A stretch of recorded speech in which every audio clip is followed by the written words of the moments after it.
본인을 작은 JP라고 칭했던 홍준표 대표가 진짜 JP를 오늘 오전에 만났습니다.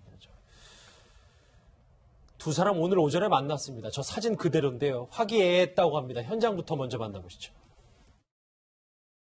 제가 큰절을 하려고 했는데 연세 드신 분한테 큰절하면 안 된다고 그래서 큰절을 하려고 그 날에 수복 강령이라고 썼습니다.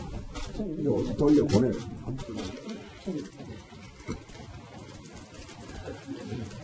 지난번보다 좀 건강하신 것 같습니다. 많이 회복되신 것 같습니다.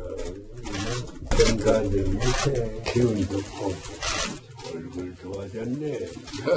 제가 감기가 들어가지고 총장님 곁에 안 가려고 그럽니다. 감기 온 조금 떨어져서 이야기합니다. 괜찮아. 오늘도 빨간 목도리를 한 홍준표 대표가 김종필 전 총리를 찾았습니다. 제 왼쪽에 박상훈 소장 나오셨습니다. 어서 오십시오. 네, 안녕하십니까.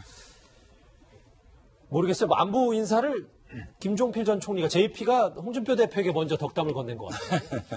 어쨌든 뭐 정초에 이제 JP 보면 저도 그 감회가 새로운 게 이른바 그 삼김 정치의 한 주역인데 DJ, YS 두 분은 이미 이제 돌아가셨고 예. 이제 구순이 넘은 JP가 계신데 홍 대표 입장에서는 당연히 뭐 이제 우리의 산업화의 어떤 마지막 주역 한 분이 살아계시지 않습니까? 예. 그런 측면에서 이제 김종필 전 대표 총리를 예방하는 것은 당연한 것 같고 또 어쩌겠습니까? 나중에 이제 토론에서 나오겠지만 홍 대표가 듣고 싶은 이야기는 다 듣고 나온 것 같아요. 예를 들어서 그래서 어쨌든 뭐 개헌 문제라든지 JP 덕담을 듣고 나왔는데 어쨌든 뭐 홍 대표의 신년에 그 보수 정객인 노 정객인 JP를 찾아가서 인사를 하고 듣고 싶은 덕담을 듣고 나오는 그런 퍼포먼스가 정초에 좀 마련된 게 아닌가 이래 봐집니다. JP가 그 기자들이 저 왜 앉아있냐고 했더니 스케치하러 왔습니다. 했더니 당신 미술 잘하냐 이런 말까지 했다는데 저 오른쪽에 박지훈 변호사 나오셨습니다. 어서 오십시오. 안녕하세요. 예. 예, 이현정 의원님 앞서서 뭐 다 같이 영상 보셨겠지만 올해로 93세를 맞았다고 하는데 그렇죠. 네. 그래도 비교적 정정해 보이세요. 뭐 하여튼 JP는 그래도 조금씩 이제 좀 노쇠한 그런 느낌들은 좀 매년 좀 있으신데 그래도 여전히 아직까지 정정하시고 사실 이제 저 몇 년 전에 이제 중풍이 오셔서 상당히 좀 어려우시고 또 이제 박영욱 여사께 돌아가시는 바람에 상당히 좀 정신 충격이 좀 있었던 것 같아요. 그렇지만 여전히 아직 건강을 유지하시고 특히 이제 보수의 어떤 여전히 이제 중심적인 어떤 그런 왜 홍준표 대표가 작은 JP라고 했겠습니까? 결국 이제 보수의 중심축이 되겠다. 아마 이런 측면에서 이제 자기가 작은 JP다라고 이야기를 했을 정도로 사실 어떤 면에서 보면 보수 정치에 여전히 어떤 남아있는 중심으로 남아있는 그런 상황인 것 같습니다. 예. 그러면 아까 뭐 박상훈 소장님이 뭐 뼈 있는 말들도 오고 갔다고 해주셨지만 오늘 어떤 얘기가 오고 갔는지 현장 목소리 하나 더 들어보겠습니다.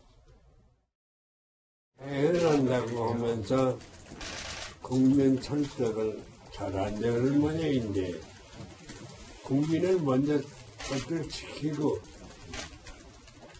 개헌 그걸 좋겠는데 뭐 설명은 하나도 없어. 국민한테 최대로 근본식을 만드는 그런 개헌 방향을 보여줍니다. 그래서 개헌 방향이 아니 여기 맞지 않다. 개헌에 대해서 얘기를 하고 네. JP는 과거에 내각제에 대해서 엄청난 주장을 했었는데 안보 좌경화 뭐 이런 얘기를 했다고 예. 하는데요. 그렇죠. 지금 이제 개헌 공방이 서서히 이제 삿바잡기에 들어갔습니다. 들어간 것이고, 그 다음에 이제 뭐 민주당 입장에서는 6월 지방선거와 연동해서 개헌을 하자는 거고, 이제 자유한국당은 12월 달에 따로 하자 이 얘기고, 개헌 내용에 대해서도 이제 뭐 이렇게 준비된 안들, 그러니까 지금 여권에서 준비된 안이 좀 일부 나오면서 자유한국당이 굉장히 강력하게 지금 반발하고 있는 형국입니다. 어쨌든. 예.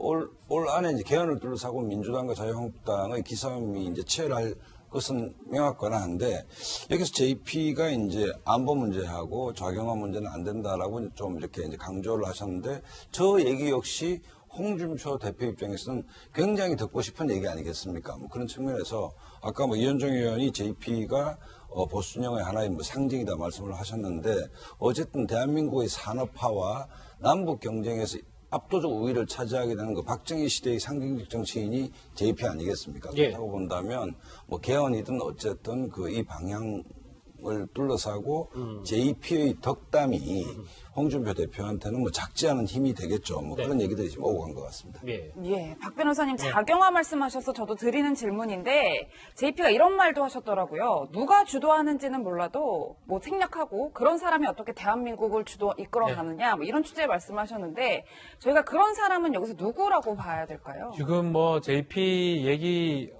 뜻을 딱 들어보면 그런 사람 아마 문 대통령을 지칭하는 게 아닌가 또 생각이 듭니다. 사실 뭐 일반 사람이 그 얘기를 한다 그러면 뭐 논란의 소지가 될 수가 있지만 JP 어쩌면 이제 뭐 정치 원로라고 할 수도 있고 또 산업화 시대를 이끌어왔던 정치인이기 때문에 뭐 작용화라는 표현이 사실 그때하고 지금하고 좀 다를 수 있지만 그런 의미에서 한 걸로 보이고 어쨌든 간에 홍준표 대표 입장에서는 정말 개헌 논의에서 특히 지방선거 전에 만약 개헌을 같이 하게 되면 야당 입장에 불리할 수 있는데 뭐 여러모로 봤을 때는 JP를 만나고 JP한테 들었던 얘기가 아주 좀 위로운 얘기가 아닌가 이렇게 보입니다. 그러니까 홍준표 대표는 어쨌든 충청권까지 이제 해서 보수층 결집하는 건 분명히 의도는 분명한데 이현정 의원님. 네. 그런데 이제 JP가 문재인 대통령에 대해서 예전부터 좀 쓴소리를 생각보다 많이 해서 그건 좀 놀라운 것 같더라고요. 그렇죠. 뭐 JP 입장에서는 이제 문 대통령의 여러 가지 좀 사상적 이런 것들에 대해서 좀 반대 입장을 이미 했었고 이제 그런 측면에 좀 각을 세우고 있는 거 아니겠습니까? 최근에 공개된 국회 개헌특위 자문위원회의 안을 보면 예. 사실은 좀 이 논란이 될 소지들이 상당히 많습니다. 특히 우리의 국가 체제 근간인 자유민주 체제를 일단 거기서 삭제를 했다는 것이고 지금 현재 논란이 되고 있는 이 건국의 시점을 과연 어디로 볼 것이냐. 즉 상해 임시정부의 수립을 볼 것이냐 아니면 1945년을 볼 것이냐 정부 수립과 함께 이런 것들에 대한 논쟁 이런 것들이 상당히 어떤 뿌리 깊고 우리 사회의 어떤 근본적인 진보와 보수의 어떤 논쟁으로 되고 있는 것이거든요. 예. 그렇기 때문에 사실은 이게 헌법 개정이라는 게 전문부터 논란이 될 소지가 큽니다. 뭐 조항 들어가기 전에 굉장히 큰 대논쟁이기 때문에 JP 입장에서는 왜 이런 것들을 그냥 정치권에서 하느냐라는 것이거든요. 결국 일반적으로 국민들에게 알리고 좀 여론화시켜야 되는데 문제는 지금 상황에서 사실 야당도 뭐 저는 제가 볼 때는 할 말이 없어요. 왜냐하면 그동안 당내 투쟁하느라고 이 부분에 대해서 전혀 어떤 신경을 쓰지 못한 상황이거든요. 그래서 뭐 홍준표 대표가 이야기는 하긴 했지만 야당이 이 문제를 제대로 지금 거론해 본 적이 없습니다. 그렇기 때문에 아마 그런 걱정들을 JP가 좀 하고 있는 것이 아닌가. 자칫하면 어떤 여러 가지 헌법 개정 문제도 여당 중심으로 흘러갈 가능성이 있다. 이런 어떤 우려들을 좀 하고 있는 것 같습니다. 예, 박상호 소장님 이렇게 JP가 문재인 대통령에게 좀 쓴소리를 했다면 안철수 대표에 대해서 평가를 한 부분도 있더라고요. 저희가 그래픽으로 만들어봤는데 안철수 대표가 본인을 JP와 같은 사람이다라는 취지로 얘기를 했더니 대통령은 어렵겠지만 정당 책임자로서는 참 괜찮다 이런 말씀하셨어요. 안 대표한테 당신은 뭐 대통령은 힘들겠지만 정당 책임자로서는 괜찮다면 안 대표가 기분이 좋았을까요? 언짢았을까요? 언짢았겠죠. 예. 대권을 행사하고 있는데 어쨌든 안철수 대표가 지난번 총선에서 국민의당으로서 일약 이제 40석 이상을 차지했는데 실제로 중도 정당 내지 개인 이름을 걸고 이렇게 그 원내 진출한 그 정치인은 과거 상김 시회는 없지 않습니까? 네. 뭐 그렇다고 본다면 자신을 삼김 반열에 좀 이렇게 이제 같이 두고 싶은 어떤 뭐 생각이 없지 않았던 것 같은데 JP가 좀 선을 건 게 안철수 대표는 결국 이제 대권을 향해서 묵묵히 나아가고 있는데 대권은 좀 힘들지 않겠나 이거는 덕담이라고 하기보다는 당신이 감히 우리 삼김의 반열에 어떻게 어깨를 나란히 하겠냐 뭐 이런 좀 핀잔 섞인 말투가 아닌가 이런 생각이 듭니다. 예. 생각해보니까 JP가 각 정치인마다 유력 정치인들을 다 평가한 적이 있었군요. 가장 화제가 됐던 평가는 바로 이 사람이었습니다. JP의 과거 목소리 한번 듣고 오겠습니다. 가끔 찾아가 뵙고 외롭지 않게는 다 외로운 자리에 어떤 인격이 있을까? 아버지 어머니의 성격 좋은 거 반씩 다 차지해서 결단력도 있고 판단력도 있고. 예, 이현정 의원님. 네. 박 전 대통령에 대해서 저렇게 당시에 이제 본인이 박영 여사 빈소를 찾았을 땐 저 얘기를 했었고, 근데 나머지 한 언론과 인터뷰에서 또 반대된 얘기를 해가지고 네. JP의 진짜 박 전 대통령 보는 속내가 뭐냐 궁금했었어요. 그 JP는요, 제가 오랫동안 봐왔는데, JP는 면전에서 절대 나쁜 이야기 하지 않습니다. 다 좋은 이야기 하십니다. 사람 오면 집에서는 참 덕담만 해주세요. 근데 이제 JP의 진심이라는 것은 이제 뭐 개인적인 사적 자리나 이런 뭐 언론과 인터뷰를 통해서 보면 이제 정말 본심들이 또 나타나는데 박 전 대통령에 대한 사실은 평가도 뭐 저는 나중에 언론과의 또 뭐 인터뷰는 아니지만 거기서 본심이 드러난 것이 아닌가 보여지는데 사실은 뭐 지금 처족하지 않습니까? 예. 그렇다고 본다면 JP 입장에서 누구보다도 아마 제일 박 전 대통령을 잘 알 겁니다. 왜냐하면 어려서부터 운이 봐왔고 또 그 지방과의 관계 속에서 좀 왔기 때문에 문제는 겉으로는 뭐 박 전 대통령이 외롭고 힘들다는 이야기를 하지만 실제로는 굉장히 고집이 세다.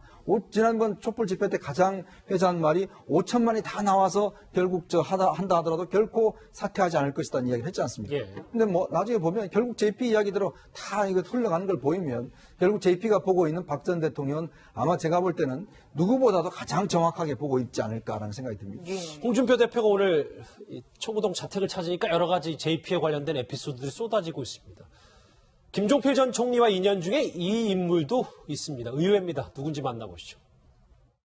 굉장히 담아질 때인데, 근데 노래는 뭐 옛날에는 지금과 똑같잖아요.